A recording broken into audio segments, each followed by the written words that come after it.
Aitäh 12D ja aitäh kõigile! Lõpetajate poolseks sõnavõtuks palume lavale 12 F-klassi õpilase Lauriina ja 12 C-klassi õpilase Rometi.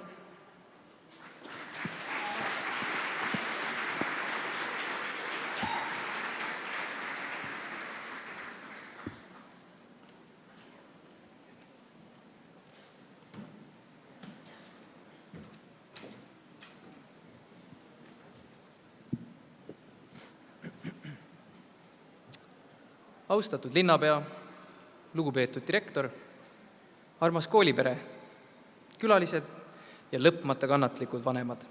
5. lend on kahtlemata üks kangekaelsamaid satse. Neil jääb õpetajatega vaidlemisel veel õigust ülegi. 5. lennu abiturient teab absoluutselt kõike ja mitte midagi. Ta tunneb koolielu läbi ja lõhki, teab õpetajate plusse ja miinuseid ja vahel kasutab neid oma huvides ka ära. Aga millal on keegi silma paistnud tavapärasusega? Meie jäärapäisust ei takistanud ka 5 puudumise reegel. Meie käisime ikka oma graafiku järgi. Koolipäev algab kell 8, teeme 9.30. Või siis järjepidev UPT kaitsmise edasilükkamine, kuniks lõpetamiseni oli jäänud vaid 2 päeva. Ja muidugi kõige tähtsam on, et järjepidevus tõi meid täna siia. Ja võimegi olla uhked selle üle. Aga ärgem unustagem olla tänulikud antud võimaluste eest. Õpetuseks kõlab üks mõistujutt. Kord oli üks noor naine ootamas lennujaama ooteruumis oma lendu. Kuna ees oli mitu tundi passimist, otsustas ta osta mõne raamatu ja paki küpsiseid, et aega mõnusamalt veeta. Leidnud endale mugava koha, hakkas ta lugema. Tema kõrvalistmel luges üks mees ajakirja. Naine hakkas raamatut lugema ja võttis ühe küpsise. Ka mees võttis ühe küpsise. Naine pidas ta kummaliseks, aga ei öelnud midagi. Järgmist küpsist võttes võttis ka mees uuesti. Naine läks sisemiselt üha vihasemaks, ei suutnud sellist nahaalsust ära imestada. Aga kuna ta ei tahtnud tüli korraldada, ei hakanud mehega õiendama. Kui jäänud veel viimane küpsis, mõtles ta, ahaa, huvitav, mis mees nüüd teeb. Mees võttis viimase küpsise, murdis selle pooleks ja andis pool naisele. See oli naisele liig.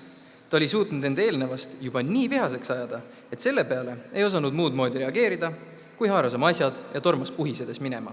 Kui naine lennukisse jõudis ja oma käekotti avas, leidis ta sealt enda ostetud küpsisepaki, avamata ja puutumata.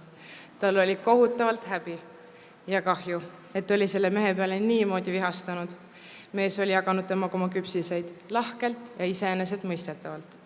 Ja nüüd oli ta lennukis ilma mingi võimaluseta vabandada, seletada või heastada. Aga olgem meie targemad ja pidagem meeles, et ei saa peatada kivi, kui see on heidetud. Sõna, kui see on välja öeldud. Võimalust, kui see on kaotatud. Aega, kui see on läinud. Siinkohal me tahamegi tänada ja kasutada võimalust.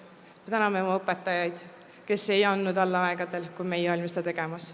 Tänada kõiki abituriente, kes leidsid aja, et viia sõber vahetunnis sirkasse või riputada klassigruppi matemaatika kodutöö. Ja lõpetuseks, aitäh, kallid vanemad, kes te olete olnud toeks algusest peale ja teadnud, millal vajame teie elutarkust ja mõistmist. Aitäh teile!